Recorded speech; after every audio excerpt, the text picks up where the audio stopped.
Bismillahirrahmanirrahim, alhamdulillah, salatu wassalamu ala rasulillah, wa ala alihi wa sahbihi wa man wala. Assalamu alaikum wa rahmatullah. Donc la période omeyyade, de l'année 41 de l'Hégire jusqu'à l'année 132. Bon, on l'a déjà dit, mais il est bien de le répéter, l'histoire n'est pas une science exacte. Vous êtes d'accord?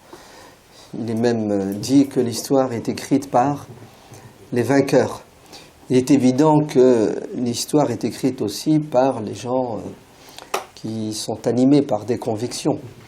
Ainsi, si vous étudiez l'histoire des Omeyyades à travers les historiens chiites, vous allez découvrir que les Omeyyades étaient des diables. Pourquoi? Parce que durant toute la période omeyyade, les chiites ont été réprimés violemment. Si vous étudiez l'histoire des Omeyyades à travers les historiens kharijites, c'est la même chose. Et puis si vous étudiez l'histoire des Omeyyades à travers les historiens majoritaires de Ahl Sunnah wal Jama'a, vous allez découvrir que les Omeyyades étaient des anges. En fait, il faut avoir un esprit critique et ne pas être naïf, et savoir que les historiens sont des êtres humains.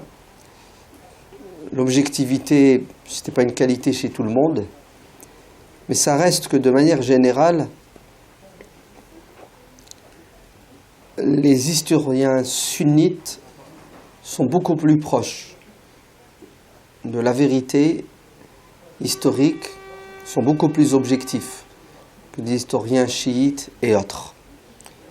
Vous allez me dire, oh là là là, il est partisan, il prêche pour sa paroisse. Non, c'est pas vrai, parce que ça serait malhonnête intellectuellement parlant. Pourquoi est-ce qu'on dit ça?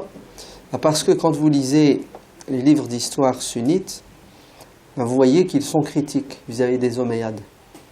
Par exemple, si vous prenez le livre de référence par excellence, celui de l'imam al-Tabari, Tarikh al-Umam wal-Muluk, d'ailleurs il est traduit en français, vous verrez que l'imam Tabari fait une compilation de toutes les versions qui existaient à son époque. Si bien que vous allez trouver dans son histoire les versions chiites, les versions kharijites et les versions sunnites. Donc ça prouve qu'il est honnête. Il n'a pas fait une sélection en amont et donné une version de l'histoire. Il a fait une compilation, il a donné des matériaux pour que les savants après puissent travailler à partir de ces matériaux.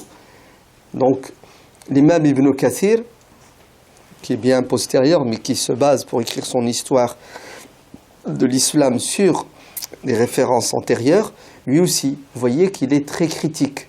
Il n'hésite pas, par exemple, à condamner certains actes de Yazid, bien que Yazid soit considéré par certains comme étant un saint homme. Donc, les historiens sunnites sont beaucoup plus proches de la vérité historique, et à l'intérieur des historiens sunnites, vous trouvez une divergence. Certains qui font l'éloge des Omeyyades et ne leur trouvent aucun défaut. Et puis vous avez d'autres qui sont sunnites, qui considèrent certains, par exemple califes Omeyyades, comme étant des hérétiques, des diables humains. Et pourtant ils ne sont pas chiites.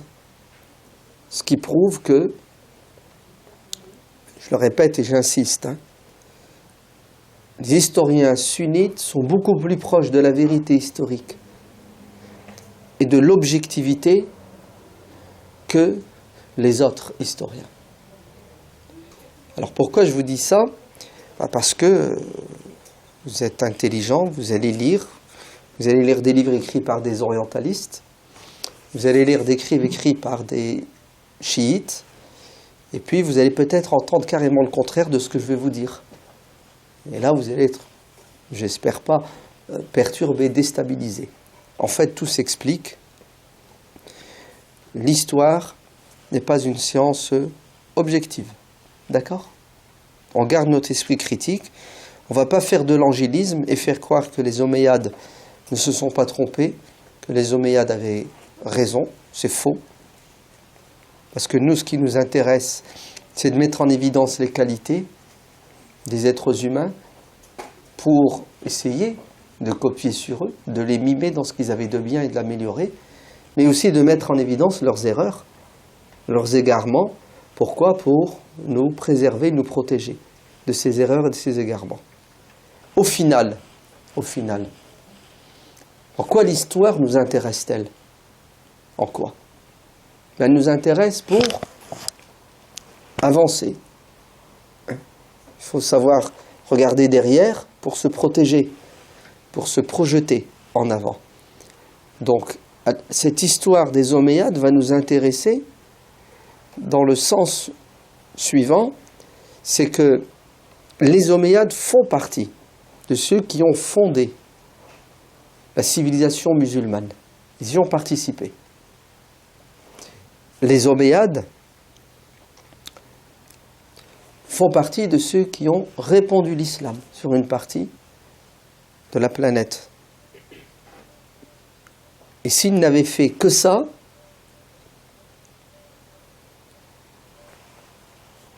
je pense qu'on leur doit toute notre reconnaissance et gratitude. Et Dieu est juste. Il met les hasanats sur un plateau et les sayyats sur l'autre plateau. Les bonnes actions et les mauvaises actions. Globalement, il est clair et net que les points positifs des Omeyyades sont beaucoup plus nombreux que les points négatifs. D'ailleurs, l'islam s'est répandu en Afrique du Nord, dont nous sommes originaires, pour la plupart d'entre nous, bien que je n'aime pas parler des origines. Nos parents viennent de là-bas. Ben, si l'Afrique du Nord est devenue musulmane, c'est grâce à quoi? À la politique des Omeyyades d'expansion de l'islam. Bon, peut-être qu'ici on mal pris, peut-être que les conquêtes, c'est pas ce qu'il fallait faire. Ok, on est d'accord. Mais le résultat est là quand même.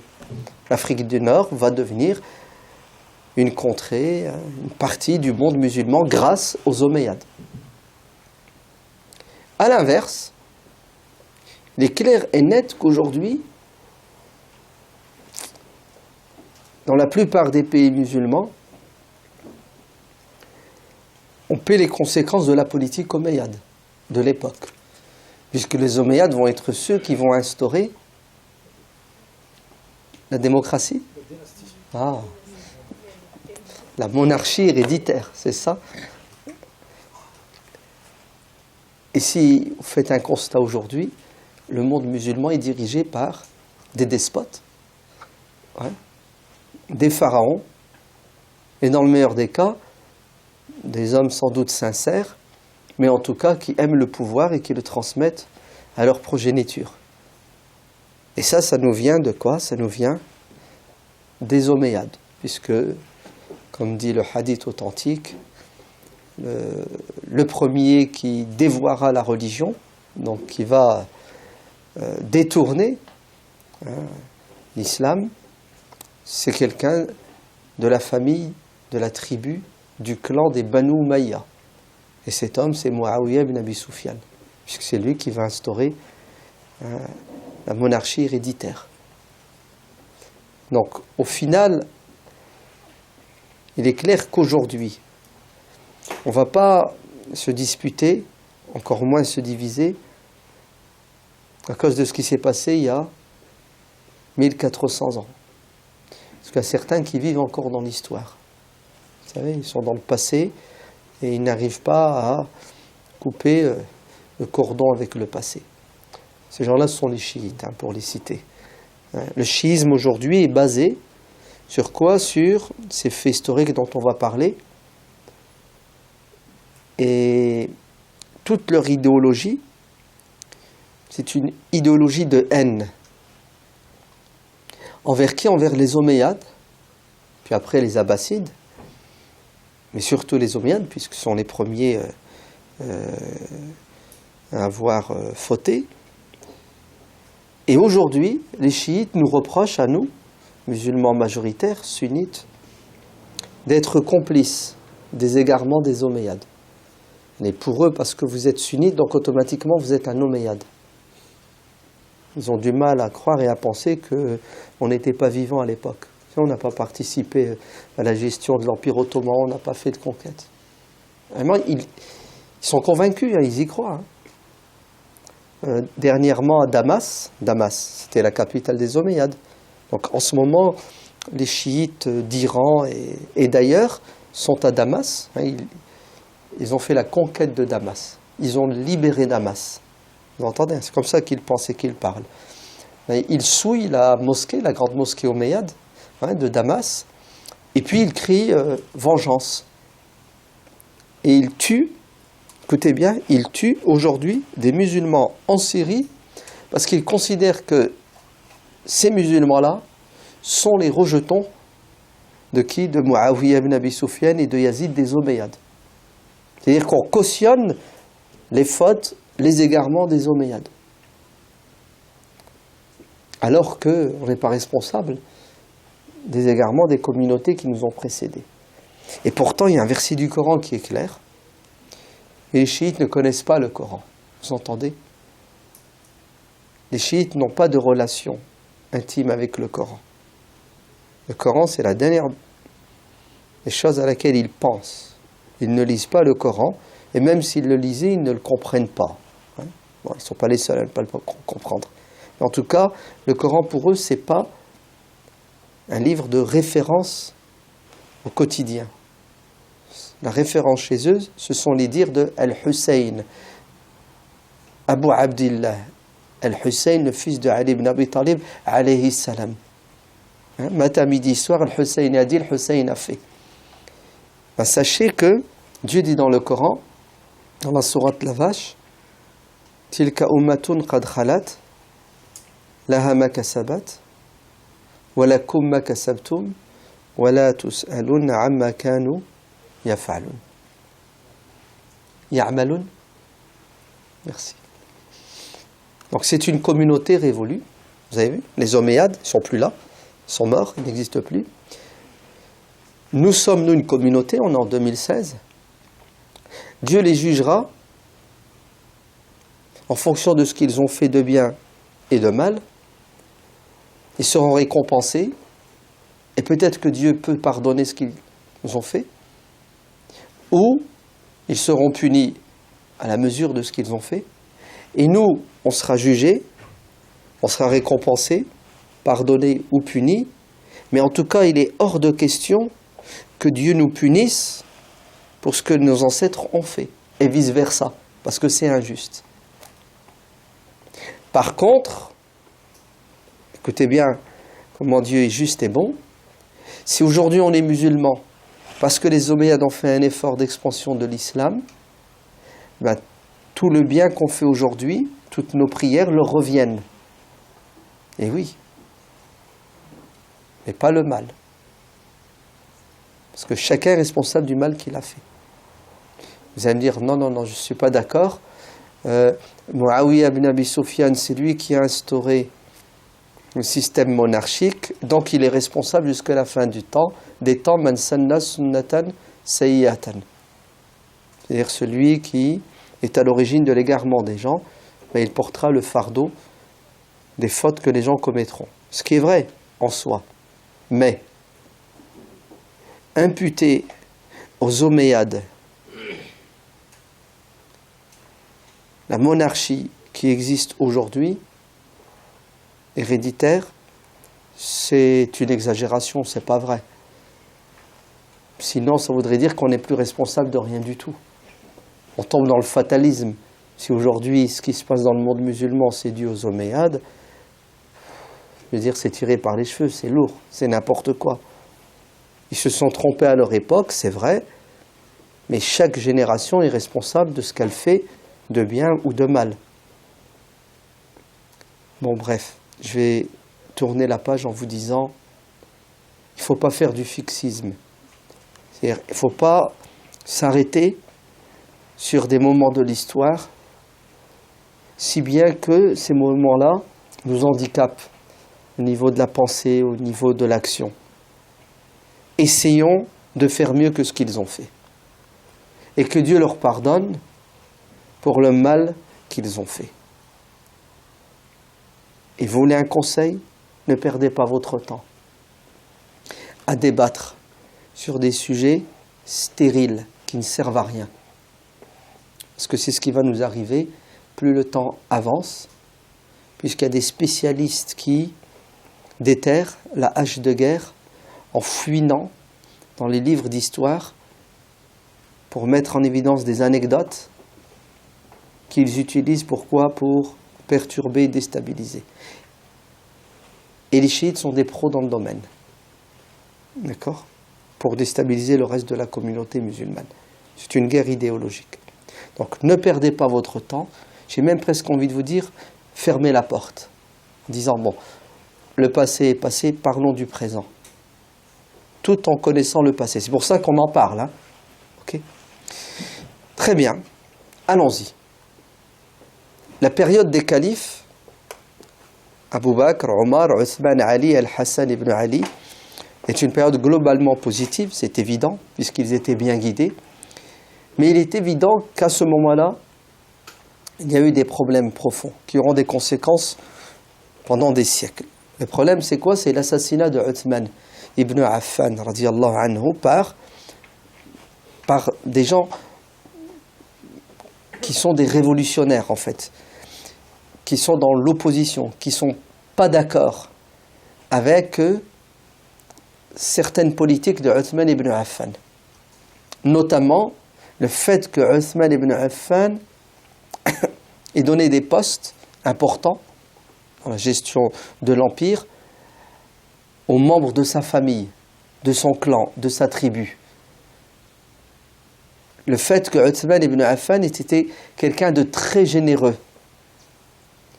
Tout ça va lui retomber dessus, puisque, il faut le reconnaître, ceux qui vont se soulever contre lui avaient des remarques, et ont fait des remarques qui étaient justes. D'ailleurs, sachez que certains compagnons, parmi les grands compagnons du prophète, n'étaient pas d'accord avec Othman ibn Affan sur certaines politiques qu'il adoptait. Mais bon, tout en restant dans le respect et dans l'obéissance à l'autorité musulmane. Le problème, c'est que ces opposants vont tomber dans la violence. Tant que vous êtes dans l'opposition constructive, c'est acceptable. Mais ils vont tomber dans la violence. Othman a engagé un dialogue, un discours avec eux. D'ailleurs, il les a convaincus. Il a donné des explications qui tiennent la route. Ils les ont acceptés dans un premier temps. Ils vont revenir sur l'accord qu'il a fait avec eux. C'est-à-dire, il s'est engagé à faire des réformes. Ils se sont engagés à ne pas continuer une opposition violente. Bref, ça va se terminer avec l'assassinat de Othman, ce qui est grave, très grave. Ali ibn Abi Talib va être forcé à prendre le pouvoir. Et il prend le pouvoir à contre-cœur, pour l'intérêt général. Et Ali va passer son temps à régler des problèmes. 5 ans de califat, durant lesquels Ali essaie de quoi? De pacifier les esprits, les cœurs, essaie de mettre de l'ordre. Et il n'y arrivera pas. Il n'y arrivera pas parce qu'il a en face de lui des gens qui sont déterminés d'aller jusqu'au bout. Parmi eux, ses proches, ceux avec qui il a fondé l'islam, avec le prophète, alayhi salatu wassalam, qui d'ailleurs vont reconnaître leur erreur, d'accord? Aïcha, l'épouse du prophète, alayhi salam, Talha, Zubayr et beaucoup d'autres compagnons qui n'étaient pas d'accord avec lui. C'est politique, hein? Mais ils reconnaîtront qu'ils se sont trompés, que Ali avait raison et qu'ils avaient tort d'être en face de lui. Ils auraient dû être avec lui et ensemble travailler pour l'intérêt général. Mais chacun est resté sur ses positions.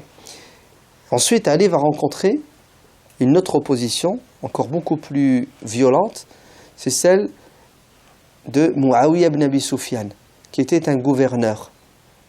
Un gouverneur, déjà à l'époque de Omar ibn al-Khattab, gouverneur d'une région du monde musulman qui s'appelle le Sham. Vous savez, Damas et toute cette région-là. Muawiyah va entrer en conflit, en opposition avec Ali ibn Abi Talib, qui est le calife à qui nous devons obéissance. Et malheureusement, ça va se terminer par quoi? Par la violence. Et Ali avait raison. Ali avait raison de quoi? De demander à Muawiyah d'obéir, puisqu'il est sous son autorité. Mais Muawiyah n'en fait qu'à sa tête, et il va aller jusqu'à combattre Ali. Et à la fin, ça va se terminer avec une paix islamique qui ne va pas durer longtemps, puisqu'il va y avoir à nouveau une scission dans la communauté. Les partisans de Ali vont devenir ses ennemis. On les appellera les dissidents. En arabe, on dit les Khawarij. Donc, qu'est-ce qu'on a maintenant? On a un nouveau clan qui s'appelle les Khawarij, les dissidents, les opposants, qui sont violents. Et tout au long de leur histoire, ils utiliseront la violence. Et Ali va être assassiné par les Khawarij, donc les amis de la veille, ses partisans. Et quand Ali est assassiné, juste avant de mourir, on lui demande conseil. Qui doit te remplacer? Et Ali donne le conseil suivant: faites ce que vous voulez, après ma mort, vous êtes libre. Et ils lui ont proposé son fils. Ils lui ont dit: qu'est-ce que tu penses de ton fils Al-Hassan? Il n'a pas dit non, il n'a pas dit oui. Il les a laissés choisir eux-mêmes, et effectivement, c'est ce qu'ils feront. Et Al-Hassan sera désigné comme calife, et il ne sera calife que pendant 6 mois. Et il démissionnera. Il démissionnera pour laisser la place à qui? À Muawiyah. Muawiyah qui a combattu son père, Muawiyah qui était le gouverneur du Sham, Muawiyah qui est devenu puissant au niveau politique et au niveau militaire. Muawiyah qui a de l'expérience, ça fait 20 ans qu'il est dirigeant et gouverneur. Muawiyah qui a un clan, donc des gens sur qui compter, de confiance. Al-Hassan ibn Ali, qui est un homme sage, va se retirer pour l'intérêt général.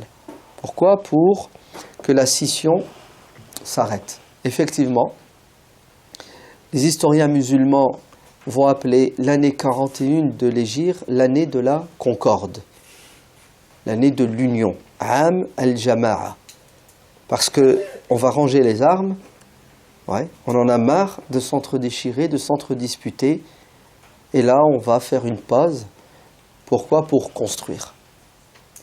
Donc l'année 41 de l'Hégire commence avec quoi? Avec une concorde, une entente entre les différents groupes. Alors je les répète, les partisans de Ali ibn Abi Talib, qui ont à leur tête Al-Hassan qui démissionne, les partisans de Muawiyah ibn Abi Sufyan, qui eux vont avoir le pouvoir, et les Khawarij, les ennemis de Ali ibn Abi Talib et les ennemis de Muawiyah. On va appeler tous ceux qui vont diriger le monde musulman à partir de cette année jusqu'à l'année 132 les Omeyyades. Alors pourquoi est-ce qu'on les appelle Omeyyades? Ça vient de l'arabe Umayya. Alors qu'est-ce que ça veut dire Umayya? Umayya, c'est le nom de l'ancêtre. De qui? De Muawiyah. Il s'appelle Muawiyah, le fils de Abu Sufyan. Abu Sufyan, vous vous souvenez, c'était lui qui est devenu le chef de la Mecque, le dirigeant des Quraysh. D'accord? C'est un cousin éloigné du prophète. Il sera dans l'opposition toute sa vie au prophète. Jusque l'année 8 de l'Hégire, il va se convertir à l'islam. Lui et sa famille et son clan et son fils Muawiyah.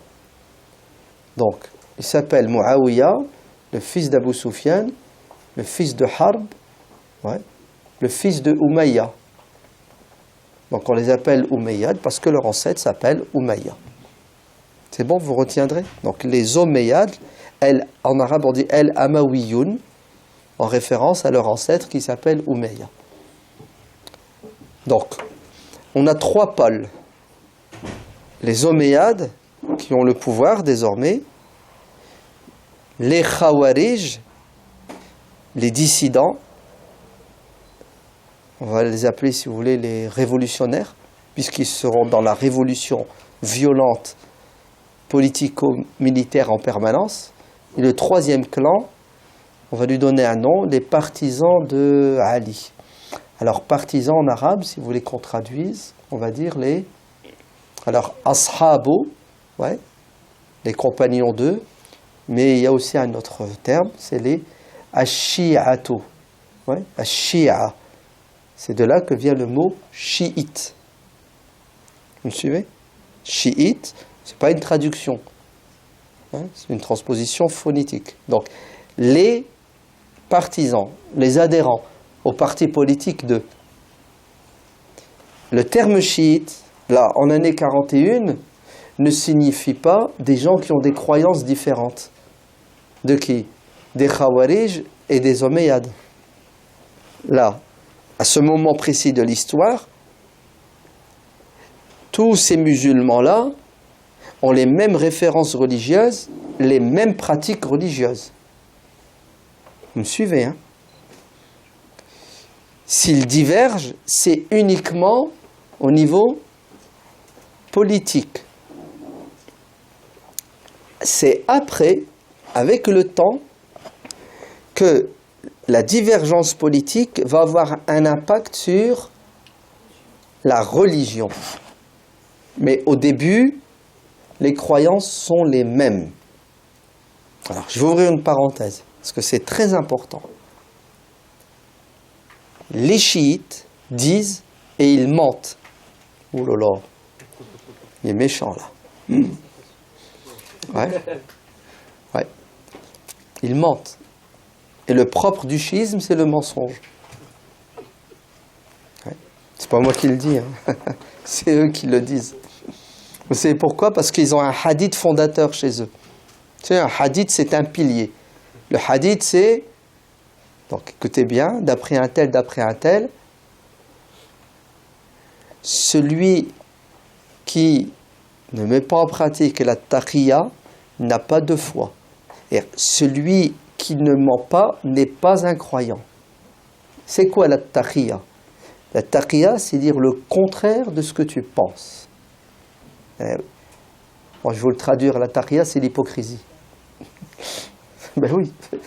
Hein? Celui qui n'est pas hypocrite n'est pas un croyant. C'est un hadith, écoutez bien, fondateur chez les chiites.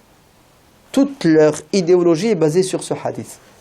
Et ça s'explique, hein, c'est normal. C'est pourquoi? Parce que comme ils sont une minorité qui va être pourchassée, qui va subir en permanence, donc ils sont obligés de travailler dans la clandestinité.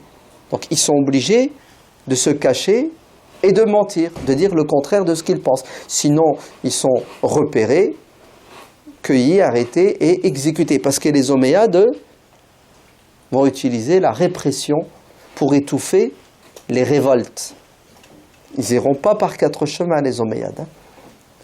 Donc écoutez ce que disent les chiites. Et c'est un mensonge. Ils disent que, à cette époque, en l'année 41 de l'Hégire, les musulmans pensaient et croyaient que le prophète sallallahu alayhi wa sallam a laissé un héritage politico-religieux. C'est quoi cet héritage? C'est que celui qui doit diriger la communauté après sa mort, c'est Ali, son gendre et son cousin. Et que Ali a été trahi. Par qui? Par 99% des compagnons du prophète, ceux que le prophète a éduqués et qui nous ont transmis le Coran. N'est-ce pas? Ceux qui nous ont transmis le Coran, ce sont les compagnons. Ceux qui nous ont transmis la tradition prophétique, ce sont les compagnons. Les chiites aujourd'hui disent que 99% des compagnons sont des traîtres Parce qu'ils n'ont pas respecté le testament du prophète. Et le testament du prophète, c'est « Après ma mort, votre guide politique et spirituel, c'est Ali. » Mais on sait qu'après la mort du prophète, les compagnons ont choisi Abu Bakr. Après Omar, et après Uthman, Ali arrive en 4e position. Après Al-Hassan. Mais les chiites ont la mémoire courte. Non. Ils sont malhonnêtes. Qu'est-ce qu'a fait Al-Hassan ibn Ali? Il a démissionné. Oui ou non? Très bien. Si le prophète avait laissé un testament, le pouvoir doit revenir à Ali. Et après Ali, à sa descendance. Puisque les chiites croient eux aussi en l'hérédité. Oui, l'héritage. Ils croient en l'héritage, les chiites. Mais pas le même que les Omeyyades. Les Omeyyades, c'est l'héritage dans la famille Omeyyade. Mais les chiites, l'héritage, c'est dans la famille du prophète Ali. C'est-à-dire, pour eux, c'est Ali qui doit diriger et ses enfants. Mais pas n'importe quel enfant. Pas tous. Je ne sais pas pourquoi ils ont fait des sélections. Ah oui, c'est bizarre. Hein, parce que à Ali, il n'y avait pas que 2 garçons. Al-Hassan et Al-Hussein. Il n'y en avait pas que 2. Il y en avait un autre qui s'appelle Mohammed ibn al-Hanafiya. Lui, ils n'ont pas calculé Mohammed ibn al-Hanafiya. Parce que ce n'est pas le fils de Fatima, en fait. C'est ça? Très bien. Ma'alish, il n'y a pas de problème. Donc là, le pouvoir politico-religieux doit rester dans la famille du prophète via Ali et Fatima. Ça donne quoi? Ça donne Al-Hussein et Al-Hassan. Manque de peau, Al-Hassan se retire et laisse le pouvoir politique. Donc Al-Hassan est un... Dites-le. Oui, dites-le, un traître. C'est un traître.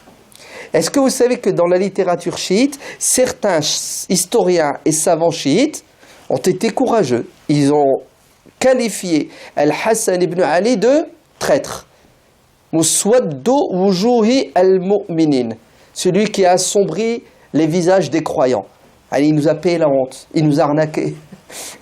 On dit qu'il y a eu un héritage spirituel. Le prophète a dit à Ghadir Khoum, etc., des dizaines et des centaines et des milliers de paroles du prophète. Vraies, dans certains cas, fausses, créées, inventées de toutes pièces dans d'autres cas. Ils disent que le pouvoir politico-religieux doit rester dans la descendance de Ali, de Fatima alayhi assalam, et Al-Hassan ibn Ali leur fait un pied de nez. Alors vous dites quoi? Vous avez vu la contradiction du chiisme? Pourquoi? Parce que le chiisme n'existait pas à l'époque de Ali, ni d'Abu Bakr, ni de Muawiyah. Le chiisme d'aujourd'hui n'existait pas. Le chiisme d'aujourd'hui, vous savez qu'est-ce que c'est? C'est un chiisme postérieur, qui vient bien plus tard et qui va se créer tout au long des siècles. Tout au long des siècles, de nouvelles croyances et des idées vont venir se greffer sur une idéologie qui s'appelle le chiisme. Et ça donne quoi aujourd'hui? Ça donne le chiisme, écoutez bien, aujourd'hui, iranien, duodécimain, ja'farite, mieux, même Khomeini, puisque Khomeini va apporter une nouvelle croyance dans le chiisme qui s'appelle Wilayatul Faqih. Je vous dirai ce que c'est plus tard. Très bien. On a 3 composantes politiques pour l'instant. Politiques, hein? Les Omeyyades, les Kharijites, les Chiites, pas au sens religieux, au sens partisan de Al-Hassan, de Ali. En arabe, ça donne Shia. Mais le problème, c'est que le terme Shia à cette époque-là ne signifie pas Shia aujourd'hui.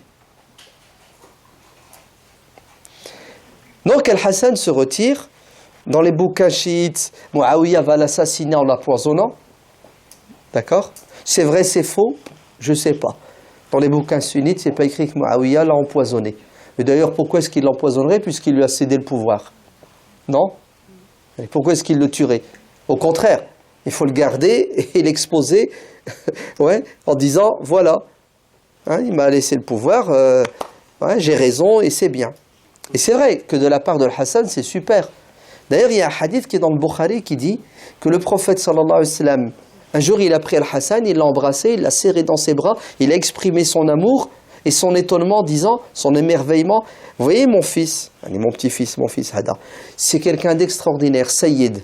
Et grâce à lui, plus tard, il fera la paix entre deux groupes de musulmans qui se divisent et qui se disputent.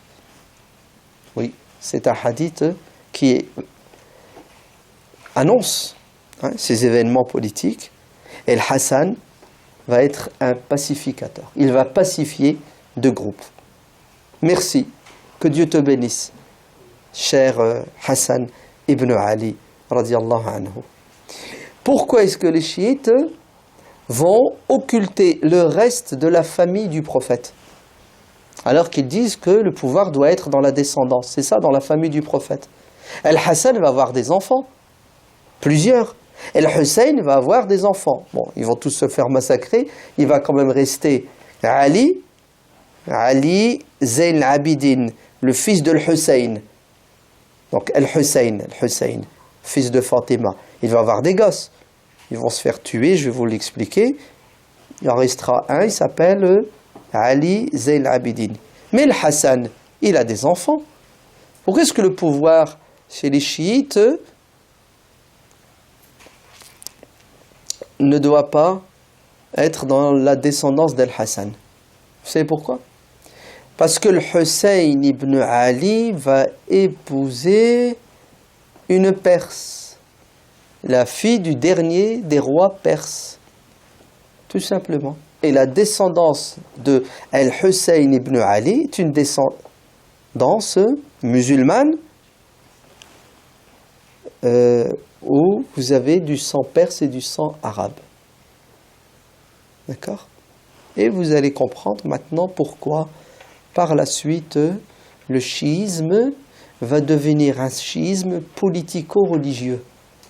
C'est-à-dire, la religion va s'immiscer dans le politique chez les chiites et elle va prendre un tournant qui va s'éloigner de plus en plus de l'orthodoxie musulmane pour se rapprocher des croyances perses.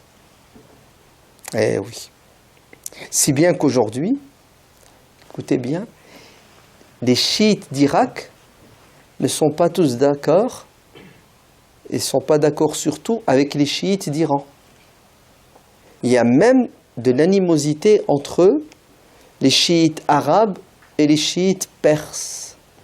Parce que dans la littérature chiite perse, il y a un racisme non voilé envers les Arabes. Ainsi, quand vous prenez les livres chiites, il est écrit noir sur blanc que vers la fin des temps, quand le Mahdi, celui qui doit venir et résoudre tous les problèmes, quand le Mahdi reviendra, vous savez ce qu'il va faire? Il va faire du nettoyage ethnique. Il va éliminer les Arabes. C'est fort, hein? Bon. C'est vrai que c'est important de connaître l'histoire pour comprendre ce qui se passe aujourd'hui. Hein? Muawiyah ibn Abi Sufyan, en l'année 41 de l'Hégire, il devient alors on va l'appeler comment? Le calife? Mais allez, peu importe les appellations. C'est lui le premier responsable, le président de la République islamique. Il dirige pendant 20 ans, sa capitale c'est Damas. Qu'est-ce qu'il va faire? Alors attention, je dis ce que je veux et ce que je pense être vrai. Muawiyah va faire beaucoup de bonnes choses. Oui, mais Muawiyah va aussi commettre des erreurs graves. Je ne vais pas citer toutes ces erreurs, je vais en citer qu'une. Quant aux bonnes choses qu'il a faites, je vais en citer une aussi. Parmi les bonnes choses que Muawiyah a faites, C'est qu'il a participé à l'expansion de l'islam. C'est beau. Et oui. Qu'est-ce que vous croyez? Vous croyez que c'est pas un des objectifs nobles de cette religion? Guider les gens dans le droit chemin? Permettre aux gens d'avoir le choix d'être ou de ne pas être musulmans. C'est important. Tous les prophètes ont été envoyés pour que les gens puissent librement choisir d'être ou de ne pas être musulmans. Et l'islam va s'étendre à l'époque de Muawiya ibn Abi Sufyan. Puisque Muawiya ibn Abi Sufyan va envoyer une armée qui a à sa tête son fils Yazid jusque Constantinople. Oui. Pour la première fois, les musulmans arrivent aux portes de Constantinople à l'époque de Muawiya ibn Abi Sufyan. C'est à son honneur. Parce que déjà à cette époque-là, ça a même commencé avant, les hostilités entre l'Empire byzantin et l'Empire musulman ont commencé. Et c'était une question de vie ou de mort politique. C'est soit tu domines, ou soit tu es dominé. Et les Byzantins avaient décidé de dominer, ou plutôt de tuer le poussin dans l'œuf. C'est-à-dire cet empire naissant, il faut quoi? Il faut le stopper et l'arrêter tout de suite. Vous allez aujourd'hui à Istanbul, vous verrez à la tombe d'un compagnon du prophète qui s'appelle Abu Ayyub al-Ansari, qui est un oncle maternel éloigné du prophète. Oui. Beaucoup de Sahaba sont tombés martyrs aux portes de Constantinople. Donc on ne peut pas nier qu'à l'époque de Muawiya ibn Abi Sufyan, il y a une expansion de l'islam. Et puis comme c'est la paix, écoutez, les imams, les prédicateurs, les savants, les missionnaires musulmans font ce travail de quoi? D'éducation et de formation. C'est bien, alhamdulillah. S'il n'y avait que ça serait déjà pas mal. Mais Muawiya va faire une erreur grave qui va coûter cher à la communauté. C'est quoi? C'est qu'il cède le pouvoir à son fils. Vous allez me dire en quoi c'est grave? Ali ibn Abi Talib, c'est bien son fils qui a dirigé. En vérité, c'est grave parce que Muawiya n'a pas consulté et n'a pas laissé le choix aux musulmans. Si les musulmans avaient choisi son fils librement, pourquoi pas? Nous, ce qui nous intéresse, c'est une personne compétente. Le meilleur. Mais non, Muawiya va imposer son choix aux musulmans par la force et le sang. Et celui qui ne veut pas accepter, Yazid sera quoi? Sera maltraité jusqu'à ce qu'il soit exécuté. Donc il instaure la dictature. C'est comme ça qu'il faut l'appeler, la dictature. Et la transmission du pouvoir de père en fils. De son vivant, il appelle les musulmans à prêter serment. C'est-à-dire à reconnaître Yazid comme calife. Chose qui est purement aberrant, puisque tu ne peux pas avoir deux têtes, deux présidents de la République en même temps. Il faut attendre que le mandat se termine et on fait des élections. Non. Je suis le calife et je vais prendre toutes les garanties pour que mon fils soit à ma place et c'est son fils qui devient. Alors, il y a une opposition de la part de qui, à votre avis? De ceux qui croient que l'islam a enseigné la démocratie. La preuve, dans la mosquée du prophète à Médine, lorsqu'on annonce aux gens que c'est Yazid, le calife qui succède à son père, vous avez des compagnons qui se sont mis debout et qui ont dit « Vous voulez nous la faire à l'envers ?»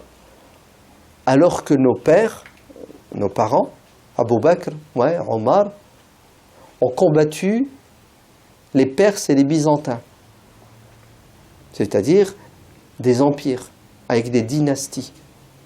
Et vous, aujourd'hui, les Banu Umayya, donc le clan des Omeyyades, voulez réinstaurer une dynastie. Et Mohammed, le fils d'Abu Bakr as-Siddiq, prend la parole et condamne en public. C'est-à-dire jamais, c'est inacceptable. Abdullah ibn Omar ibn al-Khattab, le fils de Omar ibn al-Khattab, se lève et dit, mais c'est quoi? C'est un égarement, c'est une aberration. Mais toutes ces voix, on va les faire taire. Vous entendez? Avec quoi? Avec la force. Donc on va utiliser la violence pour étouffer toutes les contestations qui sont des contestations indiscutables et justifiées. C'est ça la faute. Et d'ailleurs, le prophète sallallahu alayhi wa sallam le dit dans le hadith clair et net. La première personne qui changera ma sunna, ma sunna, c'est-à-dire ma tradition. C'est quoi ta tradition, ô messager de Dieu? Sa tradition, c'est que celui qui demande le pouvoir alors qu'il n'est pas compétent, il ne faut surtout pas lui donner ou accepter qu'il dirige. C'est interdit en islam. Le prophète dit à un de ses compagnons, qui est le 4e converti à l'islam, donc le 4e, Abu Dharr al-Ghifari, Jundub ibn Junada, qui a demandé au prophète un poste. Je voudrais être maire, gouverneur. Le prophète lui a dit non. Tu es quelqu'un de sincère, tu as des qualités, mais tu n'es pas fait pour porter la responsabilité politique.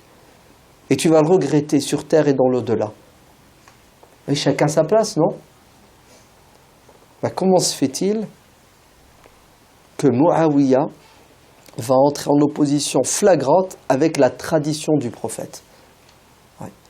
C'est pour ça, les chiites n'ont pas tout à fait tort quand ils disent que les Omeyyades ont trahi le message du prophète.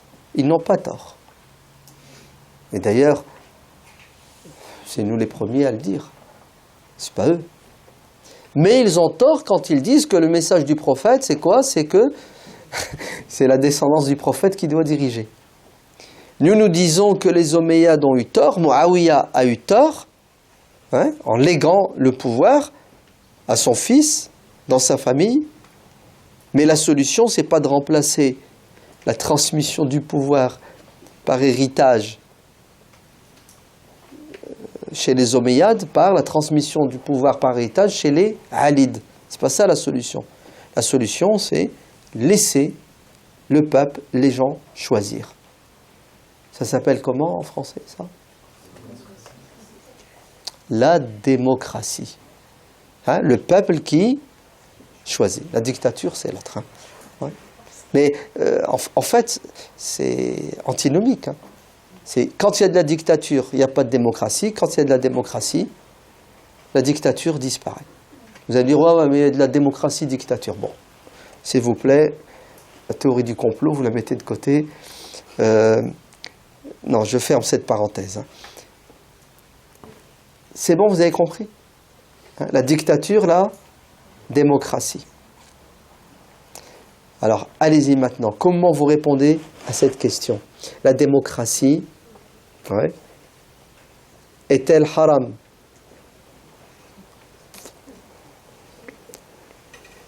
Vous savez que ça fait couler beaucoup d'encre. Bon, déjà, la démocratie est-elle haram? C'est une question qui est fausse, non avenue. Vous savez pourquoi? Parce que la règle, c'est que tout est halal jusqu'à preuve du contraire. Ok? Deuxièmement, la règle dans les choses de ce bas monde, c'est quoi? C'est que Dieu nous laisse gérer nos affaires nous-mêmes, à la lumière de nos intérêts, de nos objectifs. Il nous a mis des limites. Mais à l'intérieur, on fait ce qu'on veut en fonction de nos intérêts, nos objectifs. Et non pas le contraire. Sinon, la religion serait contraignante. Elle serait un fardeau et un poids. La preuve, je vous défie de me trouver un verset du Coran ou un hadith authentique où le prophète alayhi salam et Dieu disent voilà comment vous devez gérer au niveau politique vos affaires. C'est faux, il n'y a pas. Il n'y a que des règles de base fondamentales. Ce qu'on appelle la shura, c'est-à-dire la consultation.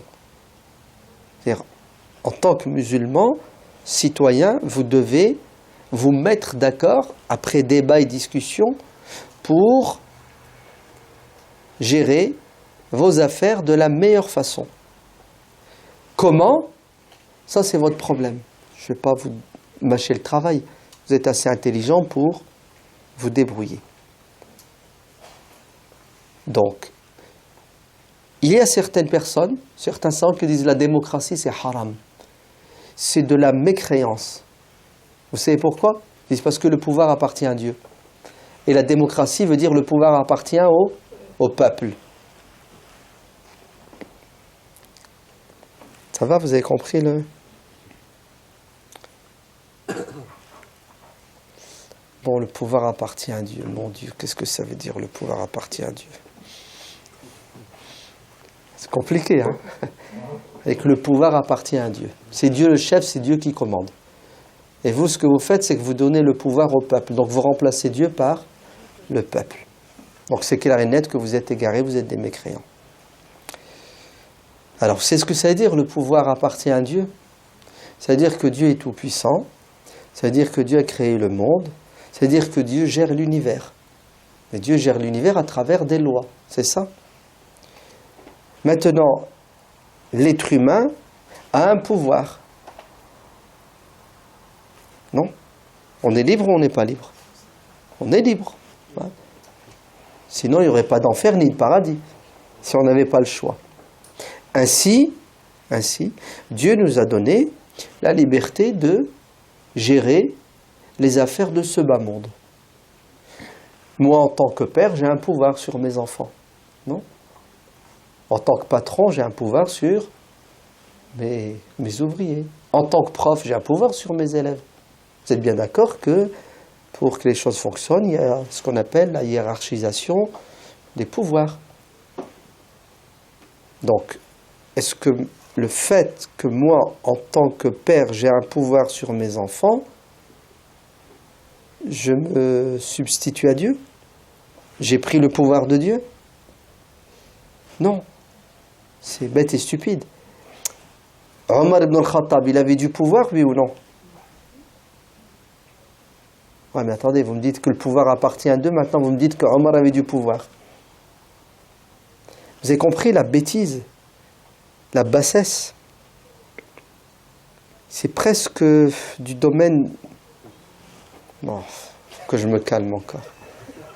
Non mais c'est vrai, tu deviens fou, tu dis mon Dieu, comment est-ce que font certains musulmans pour se rabaisser à ce niveau-là? Et que le pouvoir appartient à Dieu. Tu n'as pas le droit de dire que le pouvoir appartient au peuple. Allah yahfadna, que Dieu nous préserve de la bêtise. Ce que c'est de la bêtise. Et c'est exactement ce que les Khawarij vont faire. Vous savez, les Khawarij, quand Ali ibn Abi Talib décide de s'asseoir avec Muawiyah pour essayer de trouver un terrain d'entente pour faire la paix, et ils vont réussir, les Khawarij, donc les partisans de Ali ibn Abi Talib, vont se révolter et s'en prendre à Ali et à Muawiyah sous prétexte que Ali est un mécréant, Muawiyah est un mécréant, car le pouvoir appartient à Dieu. Et ce que viennent de faire Ali et Muawiyah, c'est de donner le pouvoir à un humain. Vous allez me dire, c'est pas possible. À ce niveau-là, oui. Innil hukmu illa lillah. Ils vont sortir une partie d'un verset du Coran qui dit le pouvoir appartient à Dieu. Donc toi Ali, tu es un égaré. Toi Muawiyah, tu es un égaré. Parce que Dieu dans le Coran dit, quand deux groupes de musulmans se font la guerre, il faut essayer de les réconcilier. Et si un des deux groupes ne veut pas accepter la réconciliation, vous devez le combattre jusqu'à ce que vous le soumettiez. Ali a raison, Muawiyah a tort, donc Dieu est avec Ali. Dieu a donné le pouvoir à Ali puisque Ali ibn Abi Talib est légitime, Muawiyah s'est rebellé contre Ali. Le fait que Ali et Muawiyah s'assoient ramène des intermédiaires, des médiateurs, ça veut dire qu'ils n'acceptent pas le pouvoir de Dieu, car le pouvoir de Dieu, c'est que Ali reste au pouvoir. Mais vous avez démissionné. Et vous savez comment ça s'est terminé? L'assassinat de Ali, tentative d'assassinat de Muawiyah, de Amr ibn al-As, des milliers, des dizaines, des centaines de milliers de morts pendant 2 siècles. Les Khawarij. Tout ça à cause de quoi? À cause d'une posture intellectuelle digne de quelqu'un qui a fait 20 ans de psychiatrie. trouble. C'est de la folie. Tu te dis non, c'est pas possible que quelqu'un puisse. Et croyez-moi que c'est exactement ce qui se passe aujourd'hui avec ces groupuscules terroristes qui sont prêts à tuer des milliers de gens parce qu'ils ont une interprétation de certains passages du Coran. Ça fait rire, ça fait sourire, mais wallahi, ça fait pleurer. Parce qu'eux, ils rigolent pas.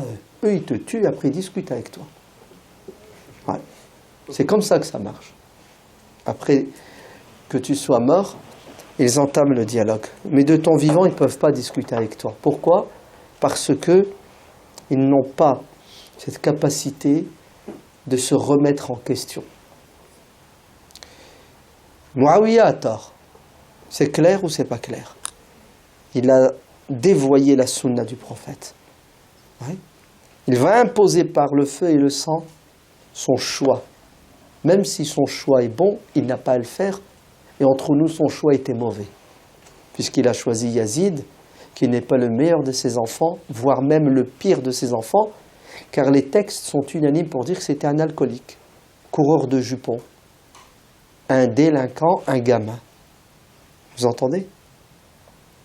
Alors bien entendu, vous trouverez toujours un ou deux historiens qui vont dire que c'était un homme saint, un homme pieux, c'était un savant. Al-Sha'bi a dit de lui que si je dois reconnaître la science de quelqu'un, c'est celle de Yazid. Peu importe, en tout cas, sachez que c'était quelqu'un de contesté et qui a été contesté et à juste titre.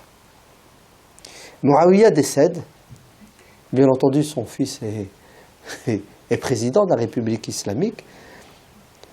Et tout de suite, il va y avoir à nouveau quoi ?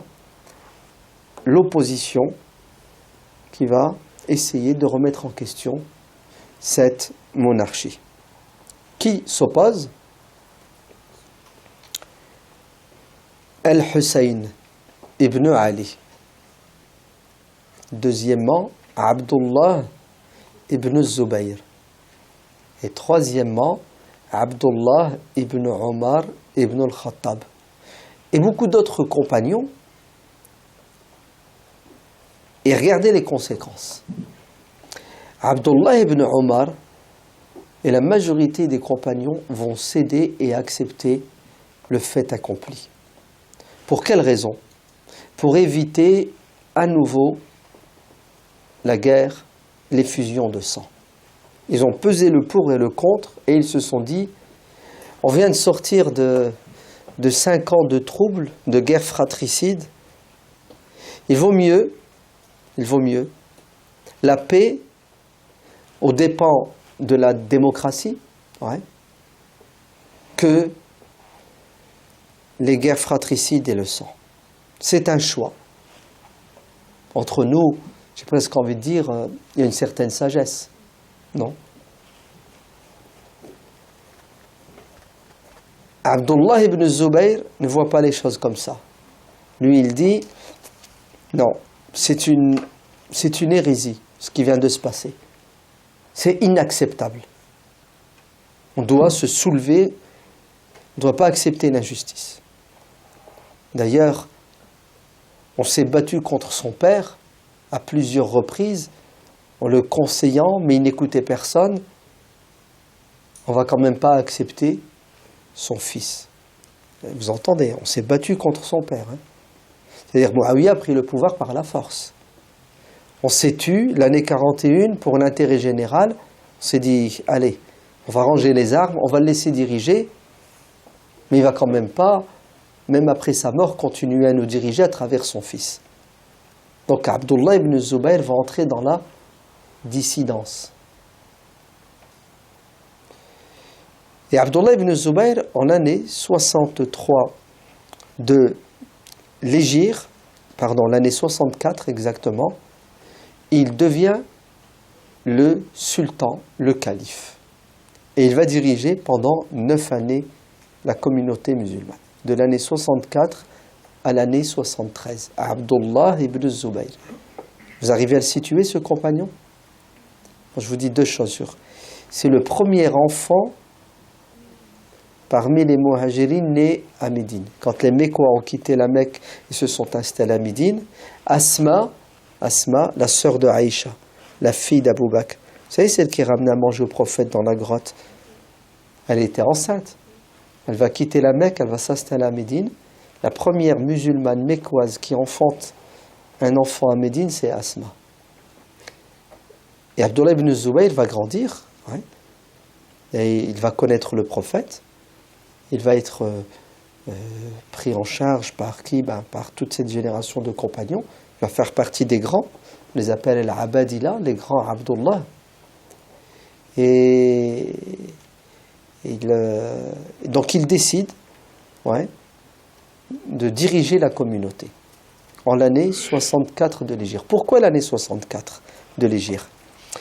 Parce que Yazid, le fils de Muawiyah, va mourir en l'année 64 de l'Hégire. Et quand Yazid meurt, bien entendu, il laisse le pouvoir à son fils. Ok? Comment s'appelle le fils de Yazid? Il s'appelle Muawiyah. C'est bon? Non, commencez à vous y perdre. Ouais. Muawiyah, le fils de Yazid, le fils de Muawiyah. Chez les Arabes, c'est comme ça. Hein. Quand tu as un enfant, le premier garçon, il doit prendre le nom de qui? Du grand-père. C'est ça? C'est une coutume. Donc, Muawiyah est désigné par son père comme calife. Et là, Muawiyah va faire un pied de nez à son père, à son grand-père, et à la tribu, au clan des Omeyyades. Vous savez ce que va faire ce Muawiyah? 4 mois, il démissionne. Il se retire et il dit « Je ne suis pas habilité à diriger. Je ne suis pas la bonne personne. » Ouais. Courageux, sincère, j'étais un homme très pieux, ouais, qui a compris que c'était un égarement, hein, le fait de désigner son fils. Et lorsqu'il se retire, les Omeyyades sont pris au dépourvu. Et c'est là où Abdullah ibn Zubayr saute sur l'occasion. Pourquoi? Pour s'auto-proclamer le calife. Et pendant 9 années, Abdullah ibn Zubayr va diriger 80% du territoire musulman. Ouais.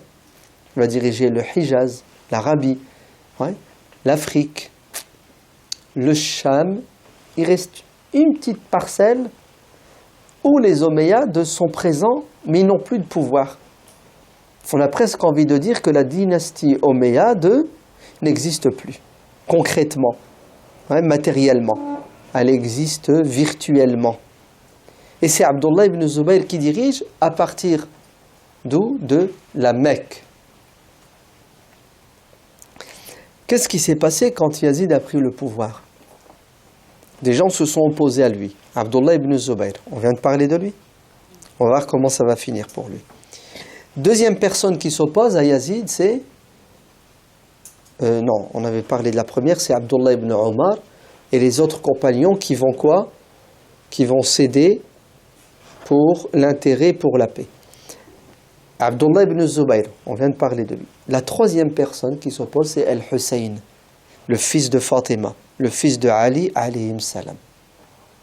Qu'est-ce que fait Al-Hussein? Il essaie de regagner une ville en Irak qui s'appelle Al-Koufa, hein, Bagdad, au sud-ouest. Al-Koufa. Pourquoi Al-Koufa? Parce qu'Al-Koufa, c'était la capitale politique de Ali ibn Abi Talib. Ali ibn Abi Talib a quitté Médine après 2 ans et il s'est installé en Irak. Hein, Abu Bakr, Omar, Uthman et Ali pendant 2 ans dirigeaient le monde musulman à partir de Médine. Et après Ali va aller en Irak, Al-Koufa. Muawiyah, Damas. Al-Hussein quitte la Mecque, quitte Médine, va à la Mecque. De la Mecque, il va vers l'Irak, donc il remonte vers le nord, pour rejoindre Al-Koufa où se trouvent en fait les partisans de qui? De son père Ali, ouais, qui ont combattu Muawiyah pendant des années. Et quand Yazid prend le pouvoir, il est évident qu'ils sont contre la monarchie héréditaire. Et le Hussein va en Irak pour rejoindre ses partisans, former un bloc nombreux qui vont se soulever contre Yazid. Mais il va être arrêté en cours de route par Yazid qui envoie une armée pour l'arrêter, l'enchaîner, le ramener. Mais ça ne va pas se finir comme ça. Il va y avoir un clash entre l'armée omeyyade, dirigée par Ziyad, et le Hussein ibn Ali et ses partisans, une centaine de personnes, sa famille, ses élèves. Et ça va être le fameux massacre de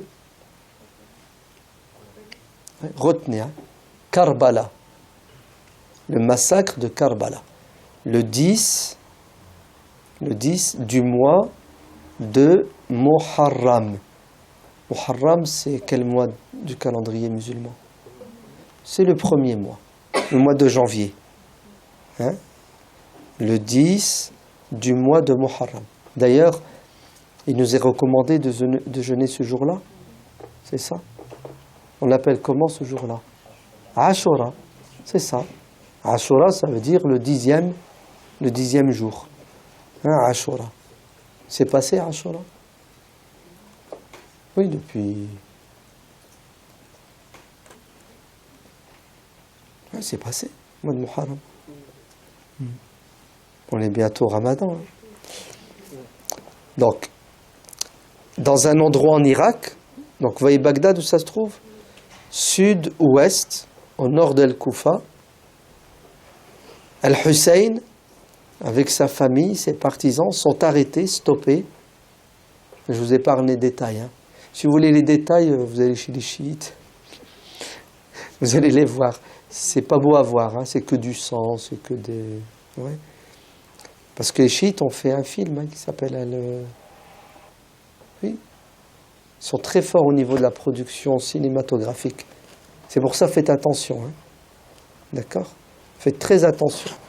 Ils ont fait une série sur Al-Hussein. Quand vous la regardez, vous devenez chiite. Ah oui, obligé. Oui. Donc faites attention. C'est leur version. Hein. C'est leur version. C'est hollywoodien. Hein. C'est vraiment... c'est n'importe quoi. D'ailleurs, vous les voyez très bien ce qu'ils font le jour de Ashura. Ouais. Ils se flagellent. C'est pire même. C'est pas ils se donnent des coups de chaîne ou là de fil barbelé. C'est carrément au couteau ils y vont. Ah oui, au couteau, hein, au couteau. Ils se scarifient au couteau. Leur tête, leur corps. Ouais. C'est vraiment... Regardez, je vais exagérer. Hein. Ouais. Al-Hussein ibn Ali, pour eux, c'est presque un dieu. Hein. Tout tourne autour d'Al-Hussein ibn Ali. Le martyr. Et il passe des heures et des heures à pleurer. En 2016. Hein. Ouais. Il s'assoit. Puis il y en a un qui... J'ai vu ça de mes yeux au pèlerinage. Ouais. À la Mecque et à Médine. Il s'assoit.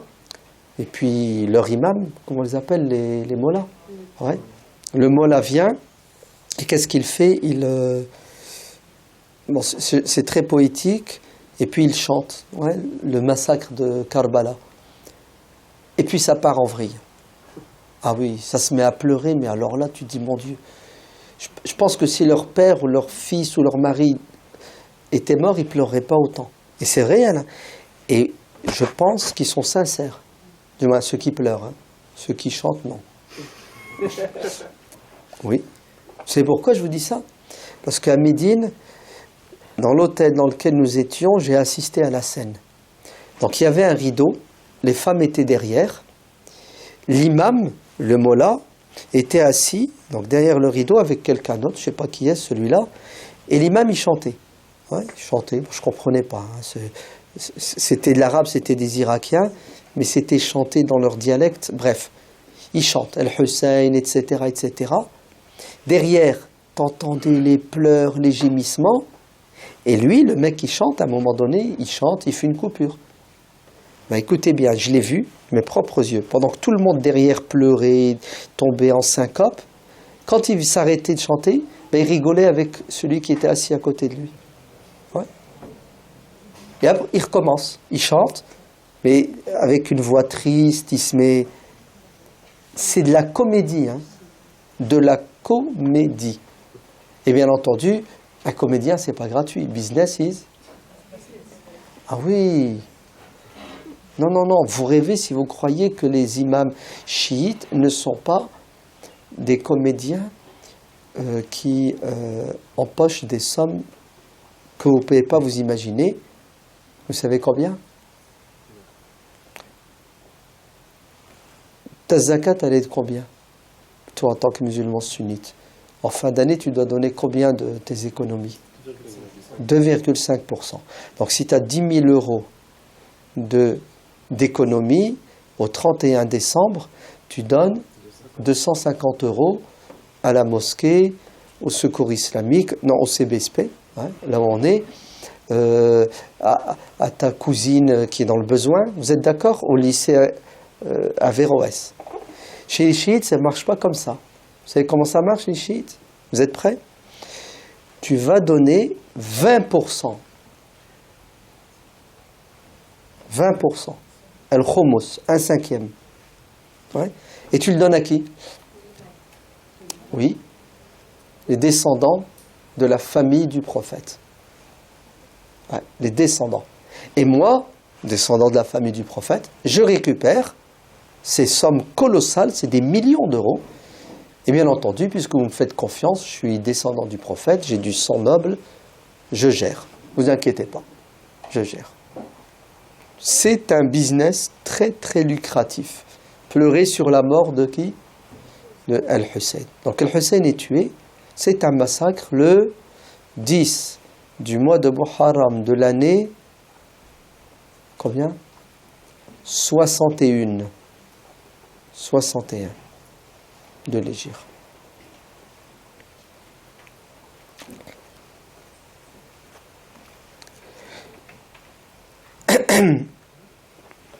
Trois formes d'opposition aux Omeyyades. Abdullah ibn Omar et tous les compagnons qui sont contre, mais qui vont opter pour la paix en cédant. 2. Abdullah ibn Zubayr qui prend le pouvoir de l'année 64 à l'année 73. Al-Hussein ibn Ali, ouais, qui finit martyr, mais vous allez voir que ses partisans vont prendre le relais. C'est bon? C'est clair? On fait une pause? Elle s'impose, hein? Surtout quand vous voyez qu'il y a du thé et d'autres choses. Donc à tout de suite, Inch'Allah, après la pause. Que Dieu vous bénisse.